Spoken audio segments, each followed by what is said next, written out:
Do you remember when these .io games were everywhere? For a while, these games completely took over the internet. Millions of players were playing them, and millions more were watching them on YouTube and social media. But today, most of these games are forgotten. So, what happened? The truth is, there wasn't one single reason. A combination of problems slowly pushed players away. Too many copycat games, poor monetization, a lack of updates, and issues that made many games frustrating to play. When Agar.io became a massive success, it proved that simple browser games could attract millions of players. But that success also created a new problem. Everyone wanted to make the next big .io game. At first, more games meant more choices, but eventually the market became oversaturated. Players had too many options, and most new games struggled to build a community. But even the games that became popular faced another challenge: keeping players. Without regular updates, new content, or changes to keep the experience fresh, many players eventually moved on to other games.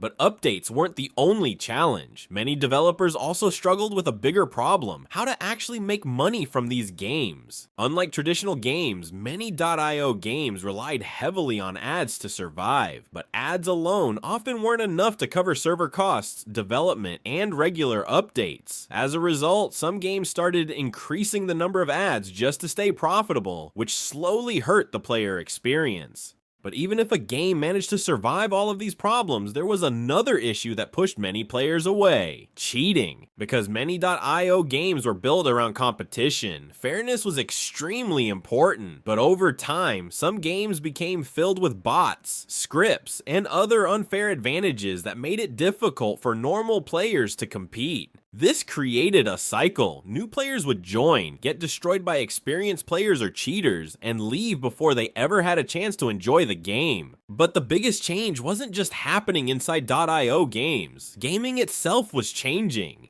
Games were becoming bigger, more advanced, and more immersive. Players were no longer just looking for something quick to play in their browser. They wanted deeper experiences, better graphics, more content, and games they could spend hundreds of hours in. A game that could once become popular because it was easy to access and fun for a few minutes now had to compete with games that had years of development, constant updates, huge communities, and entire teams behind them.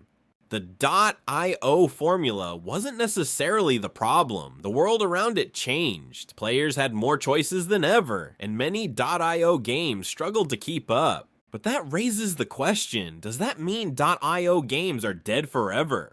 The idea behind .io games was never what failed. Simple, accessible, multiplayer games still have the potential to become massive. The difference is that modern .io games need to give players a reason to stay.